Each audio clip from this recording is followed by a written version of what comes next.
Hey all, Pixel here in Pebble Garage, and we're working on the cube again, doing a front end on it basically. Yes, I know you're probably all waiting on part 4 of the van front end, but there's two factors. There's a lot of factors. The biggest one is I've injured myself. I pulled my back, and then in the process managed to, it caused a back spasm. In the process, I managed to pull my core muscles. So the weight of the stuff involved in doing the van front end is out of the question right now. Also, in 2 weeks, we're taking this on a trip, and it's got a bunch of issues with the front end I just want to get dealt with before then, so the van can wait a little bit longer. So basically, way back when I bought this, it needed lower control arms, and I ran into the problem of all the hardware was frozen. It was all rusted in place in a way that didn't look like some of it was going to survive being taken out. So I put it off until I got new hardware.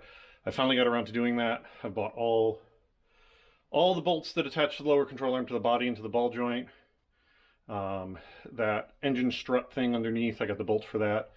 And I'm also going to be doing shocks and struts, so I got the strut to knuckle bolts and nuts as well. The struts I'm doing, one, because they're probably original 170,000 mile ones, and two, there's a noise when the car is turning at slow speeds, like when you turn the wheel at slow speeds, that I think is one of the upper mounts going. Also, there's a clunk, clunk, clunk noise when you have the wheel turned sharp at slow speeds. So I've got front half shafts as well. So we're doing lower control arms, engine strut, vibration mount thing, front strut assemblies, rear shocks, and both axles, and a whole bunch of hardware. I am still injured, so this may get stretched out over a while. I actually haven't been in the garage working for weeks. If I've been keeping up with my editing and uploading on time, you won't have seen a gap, but there's been a multi-week gap where I haven't actually done anything or done very little minor stuff. So let's get to it. All right. So you can see that bushing on the lower control arm is completely trashed and pulled loose.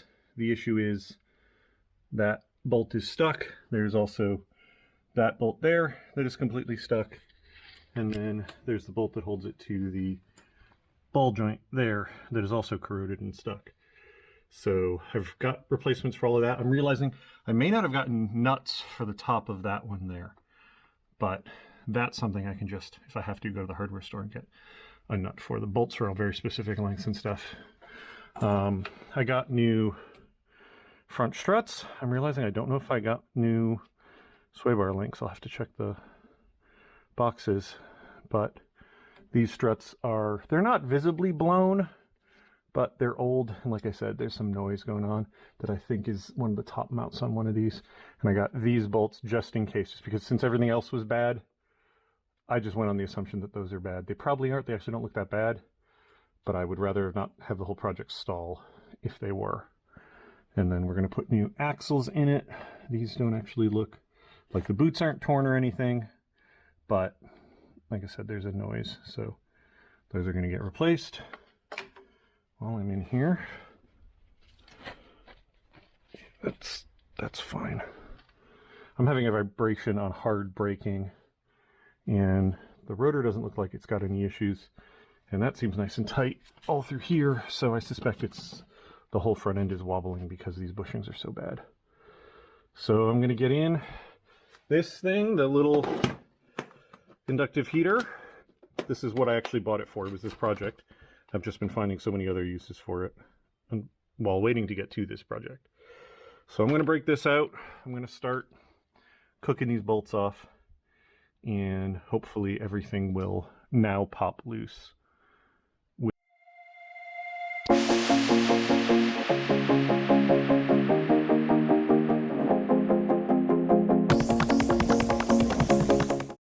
So that probably ended up being a short time lapse, because with this tool, that stuff came out ridiculously easily. Yeah, hooked the inductive heater up, heated the head of the bolt for a little bit, and then heated the nut up here until it was glowing cherry red. Put a wrench on it, put the impact gun on the bottom, and that one came right out. And like realistically, if I had to, I could even reuse this bolt. Same thing with this. The nut is a welded on nut, but the same deal. Heated up the head of it, then heated up the other end of it till it was cherry red. That one came right off too. And then the pinch bolt over here. I don't know if it's going to show, but when I heated up the nut, it literally cooked the plastic for the lock nut portion of it out of it. And then the gun took this off.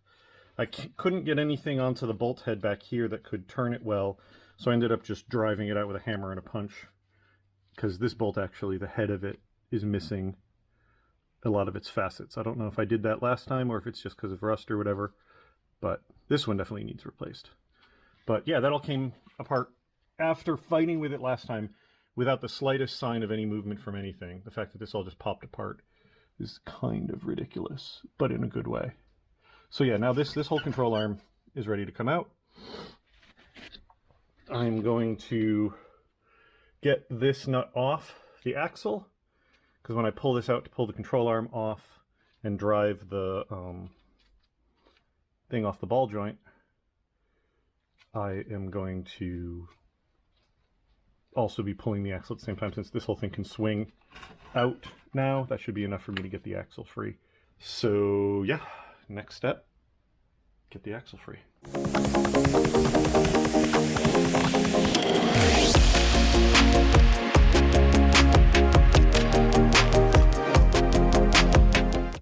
All right, I just pulled the caliper and rotor off because I just noticed what's left of the dust shield here is all rusty and mangled and was actually touching the inside of the rotor in spots. So I'm just trying to like bend that back, or where it's really loose, just sort of fatigue it and break it off, because that's just going to cause problems down the line, and/or noise. I don't know if this dust shield, it feels like this dust shield was bigger at some point, like, you know, a proper dust shield, but I don't know for sure. But what's left here is pretty dang nasty, and I'm just able to like fatigue this stuff right off. So that's fun. I'm going to clean that up. I'm going to put a little bit of anti-seize on this, put the brakes back on. It did take a while to get this driven out. That was stuck in the bottom of the knuckle pretty darn good, but it did eventually come out. So at this point, I think I'm done stripping this down, and now I need to go grab the parts, and I'm going to start building it back up again. That bushing was loose? Yeah. Fell completely out of the control arm when I took the control arm out. So that's probably some of my front end noise. All right, I got the axle in, flooded the ground in the process. It's okay, I have more fluid that's going in this transmission. I didn't plan to do that today, but that's not a problem. I'm going through all the nuts and bolts that I bought, and I'm having something's wrong, and I don't know if I screwed up or if they screwed up. So these four are those are clearly right. I've got the 4 giant nuts that seem to go onto those as well. Those are right. I have some of it's spread around, but this is the pinch bolt for the ball joint. I've got 2 of those. Those are right. And then I have 2. Come on. And then I've got 2 of this, which is clearly this bolt, which is the one that went in that front bushing over there. So those are fine. But then this here, which is the vertical one, this is what I was sent. And I don't know if I ordered it wrong or if they sent me the wrong one, but obviously that's not right.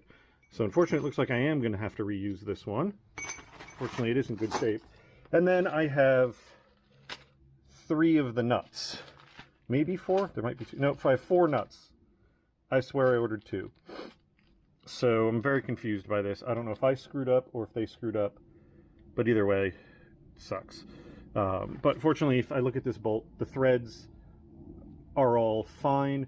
The shank, you know, where all the strength is fine. The head's a little bit ugly, but it's not corroded away. So this is still a perfectly safe bolt to use. I'd prefer to put a new one in but this is perfectly safe to put in. So we're going to do that. So next up, I got to get that lower control arm in, and then I got to get some kitty litter on that. All right, everything is in. I had to jack it up to get that over there in. With the arm twisted downwards, the bolt wouldn't go through the top part of the hole, but I got it in and tightened, and because the suspension's compressed like it's supposed to be, I tightened that one as well. So the entire lower control arm is bolted in. I've got the nut and bolt over here for the ball joint in. This is in, nutted, and cotter pinned. So the lower control arm and the half shaft on this side are done. Now I basically got to repeat that on the other side. I'm not looking forward to the half shaft on the other side because I was looking at it and it's got like a carrier bearing in the middle, and I have no idea how that works on this. Like I don't want to work on that. I'm half tempted to do the strut on this side just to give myself an excuse to put it off, but it's not going to make a difference whether I do it now or then. You know what?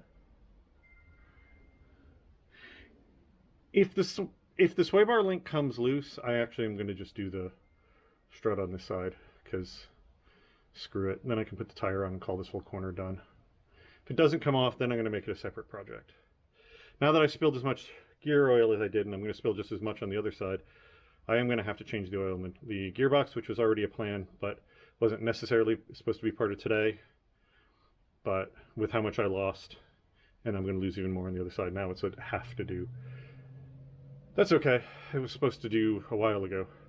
I've got some royal purple synthetic that will hopefully make the gearbox just feel a little nicer too. So this is hard work, especially when I'm in pain. But I'm glad I got it done. That lower control arm that had the bushing completely gone out of it. I had no idea it was that bad. I thought it was just a little bit torn. So dear God, that thing was well past its done date. The ball joint was loose, not like clunky loose, but it was wearing out. So that thing desperately needed to be done. I don't know if I needed to change the axle, but like I said, there was a noise that sounded like an axle noise. So easier to just change them while I'm in here. They weren't that expensive, all things considered. All right, I'm gonna work some more. All right, this side is done. I got on enough of a tear, I just put a tire on and then realized I should film this. Got the strut in, got the sway bar link in. All the bolts came out fine. The only problem is 2 bolts are here and 1 is down in there, and that turned into a royal pain in the ass. Same thing on this side. 2 here and 1 is up in there, so that's going to be kind of annoying. But got it done. Got it in, so that side is now completely redone. Now I got to come over to this side and basically do the exact same thing all over again.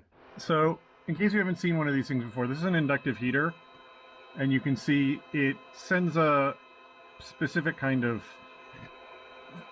It does something I don't actually understand, but it basically induces a magnetic field in whatever it's wrapped around, so you can see the end of that bolt is now glowing red. In the same way, like you could do it with a torch, but these are nice because they're very, very controllable. I don't have to worry about setting the stuff around it on fire to the same degree. So I'm going to now hammer that thing off. I did figure out, I think, what's going on with the bolts where I was confused why I had those really long ones. It looks like the horizontal bolt on this side is much longer because it also goes through a bracket. So I think what I did was I screwed up and ordered a left horizontal 2 left horizontal bolts and 2 right horizontal bolts instead of 1 left horizontal, 1 right horizontal, and 2 rear vertical. So that's where my error appears to be. But I'm going to knock this thing out and then hopefully continue to bang this side out. This is still smoking. This is the bolt I pulled out on that side. That is absolutely these long ones that I got. So when I put the numbers in the description, if I remember, I'll make sure to get it right so that if you need these parts, you don't make the same mistake I do. But on the plus side, it came out. Again, on this side, once I get the heater on, a lot of this stuff is coming out completely usable. But since I have the stuff where I can, I'm going to reuse it. I'm going to use new.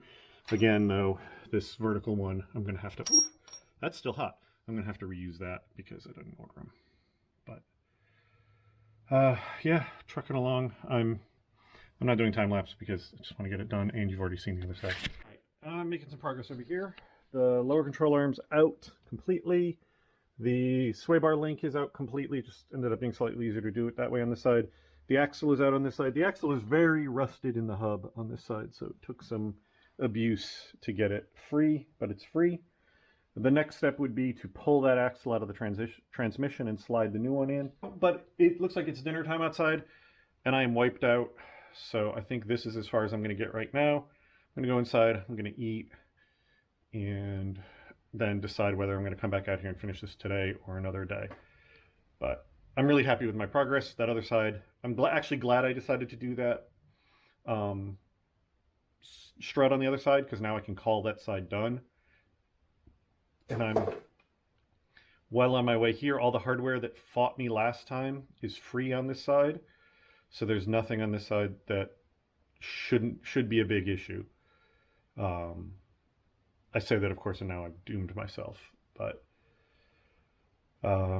yeah, making progress. And I will either be back out here tonight or tomorrow. All right, next day, and I'm back at it. First thing I got to do is get that drive shaft out on the passenger side. All right, I don't know if you can see it at all, because I don't know where the light went, but there's a little plate here that captures that extra bearing on this axle.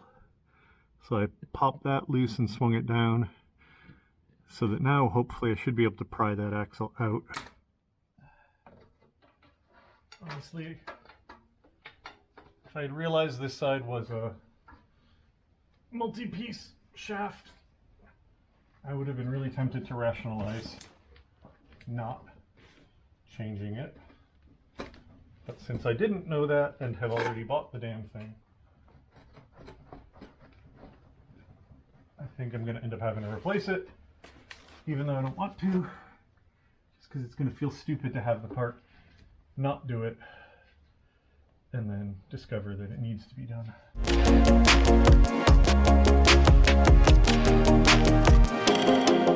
I don't know where it's hanging up right now. I don't know if it's hanging up on the bearing in the middle, or if it's hanging up in the transmission, or both, or if there's something else that I have missed. But God, I hate this design. Because this is the worst of all worlds. So some cars will just have the shaft that goes from this wheel and is particularly long and goes to the transmission. Those are no harder to do than the other side, other than sometimes you got a hard time snaking it through everything to the transmission till you get to the transmission. The other one that you'll see is a jack shaft that goes from the transmission to a bearing that this axle then fits in the same way it would fit into the transmission. Those are super easy. In a lot of cases, that style, the left and the right axles are actually the same, because that jack shaft brings it out to the same point relative to the hub as the transmission is on the other side. Those are great. This is the worst of all worlds, because you've got one continuous, not continuous shaft, but one piece. It's not a two-piece shaft in the sense that you can separate them easily. But you've got essentially a jack shaft and an axle together, so you have the worst of both. Because the downside of a jack shaft setup with a bearing is that that's an extra piece, and if that bearing goes bad, or if the seal that the jack shaft goes into, where the jack shaft goes into the transmission goes bad, you've got to pull the axle and then you've got to pull the jack shaft. Well, in this case, I have to pull both of them because they're all the same thing. I just really Nissan.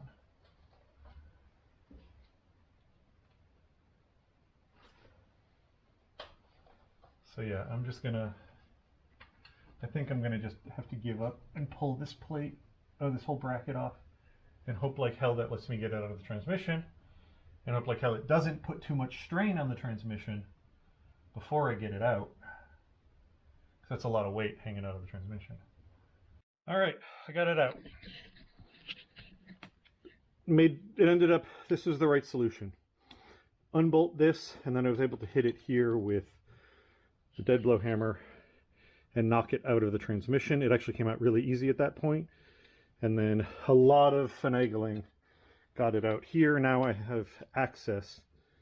I can like put this in the vise and get this off that bearing.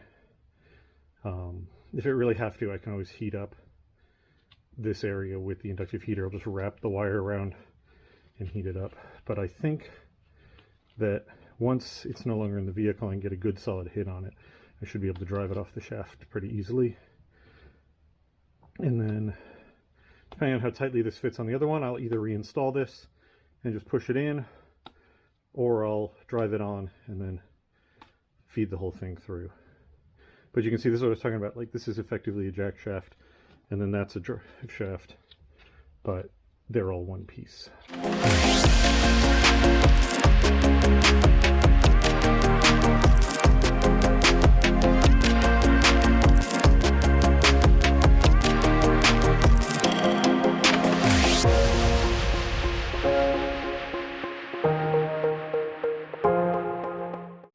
There we go. So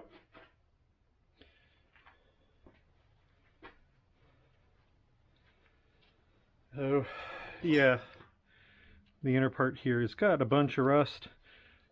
There's definitely why that was locked in there. So I'm going to clean this gross grease from the shaft out, and then come in here with some sort of, you know, not this because it won't fit, but some sort of fast wire wheel in there to clean all that out so it could go on the other one nicely.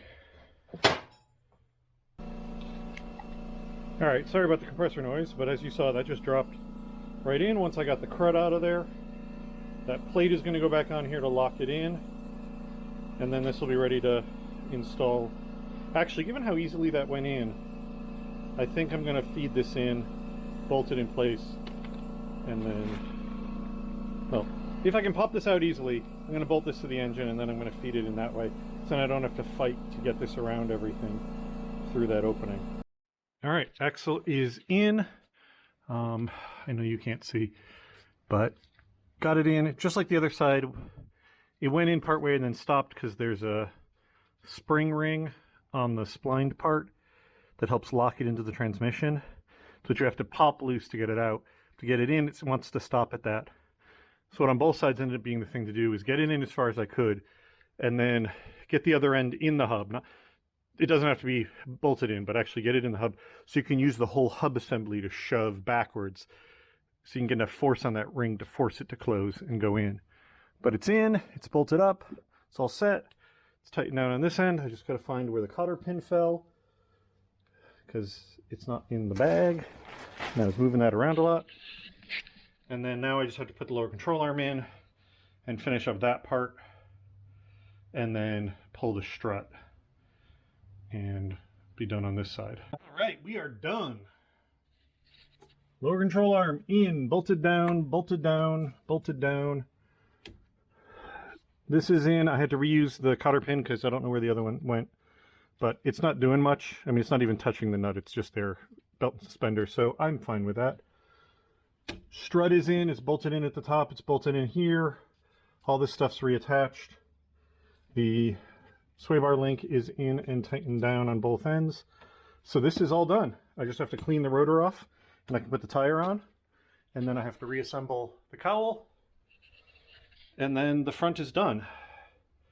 And given that this has been a 2-day job, oh hell, just realized there's that engine strut thingy underneath, which I'm realizing that has to be part of what I screwed up. I don't know what I did when I was ordering. I got something really wrong. Because I'm realizing now I also don't have the bolt for that. Unless it happens to use the exact same bolt as one of the other ones, which I don't, almost certain it doesn't. So I'm going to give that one quick shot with the inductive heater to see if I can get the existing bolt out. And if it fights me and doesn't move, I'm going to dub that still another day's job until I can get hold of a bolt for it. Well, that's annoying. I thought I was done. But still, I mean, I basically, whole front suspension is now rebuilt on this. Every single wear part in the front suspension has been replaced. as well as both half shafts have been replaced. I think I can call that a win. Like, that is great. Rear shocks, should do now. Not gonna, because I'm tired. And inductive heater kicks ass. Stuck it on the head of the bolt that wouldn't come out last time. Stuck it on the head of it for a while till that got nice and smoky, and then moved it up to the welded on nut on top. So that got nice and smoky. And then put the gun on it that previously didn't move that bolt at all, right out. So this is out, and this is completely torn and busted. So on both ends, and rusted and swollen. Like, I don't know how much of that's going to show, but this thing's trashed. So I'm going to put the new one of these in. That'll hopefully the engine to stop rocking quite as much. And then, because I keep remembering things, I got to change the fluid in the transmission because I drained a bunch of it out when I pulled the axles out. So it's now low, so I might as well just finish the job and put the fresh fluid in. So I'm going to grab this, I'm going to bolt it in. That'll take a second, and then I need to find the fill and drain plugs. Drain plugs easy, it's right on the bottom, but the fill, I have to figure out where that is. And then I got to get the transmission in this. This is a manual, this is 6-speed. The transmission takes 4.5 pints of fluid, not quarts, pints, very important. Realistically, if you're draining the transmission, you can probably put in 4 pints, i.e. 2 quarts, and be fine, because you're never going to get the transmission completely dry in there anyway. So that should almost certainly get you up to full. So that's what I'm going to do. I'm hoping that the fill, I know the fill location's in a stupid place on this. I'm hoping it's somewhere where I can put a hose on the end of the container and run it down into the transmission and fill it that way. But we'll find out. All right, well, this turned into a faff and a half. Trying to get to the drain plug, or not the drain plug, the fill plug is basically impossible. So I went with another plan. Pulled the battery tray out, which was not easy, and pulled this out. This is the sensor for the reverse. And that gives me a fill hole right there at the top of the transmission. Nice and easy to access. I mean, once you get the pan out. Nice and easy to access. No BS. Fill it from there. This is a trick I learned back when I had my Scion XB first gen. That's the way you did it with an XB, because the fill plug was ridiculously impossible to reach. But the reverse sensor was right at the top of the transmission. In that, you barely had to move anything. I think you had to take the intake out, and that was it. The airbox. But that's going to be way easier to fill than to try and do it, because through the side hole. So now what I just need to do is go underneath and open the drain. Always a good thing when you're draining a rear end or a manual transmission. Get your fill open first, and then go and open your drain, because if you can't get the fill open, you're screwed if you've already opened the drain and drained the thing. But if you can't get the fill open and you haven't drained it, then you can just, wait until you do get it open to drain it. So I'm gonna get under there, gonna pop that loose, drain it all out, put the new royal purple synthetic in there, put everything back together, and then I'll be done. All right, and I'm done. Just got to do the interlocks on the quick jack so I can let the car down. But everything I needed to do on the front is done. So yeah, took longer than I'd hoped, but it went better than I'd feared, so I'll take it. Yeah, I'm amazed how everything came loose once I finally was using the thingy.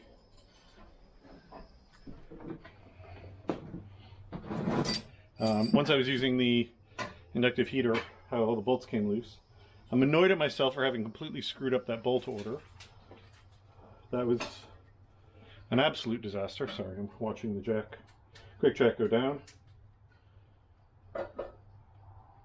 But it all came out okay. None of the bolts that I needed to replace were ones I had screwed the order up on, so that was fine. I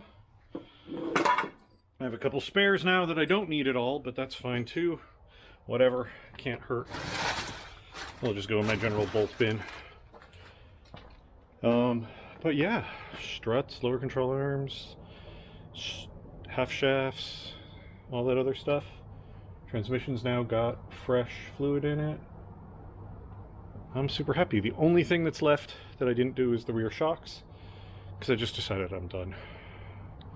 I want to go inside. So I'll do those another day, because that's going to be relatively quick. It's 2 either bolts or nuts. So I'm not going to worry too much about it. But yeah, very happy with all of that. Looking forward to driving this without clunks and thunks in the front end.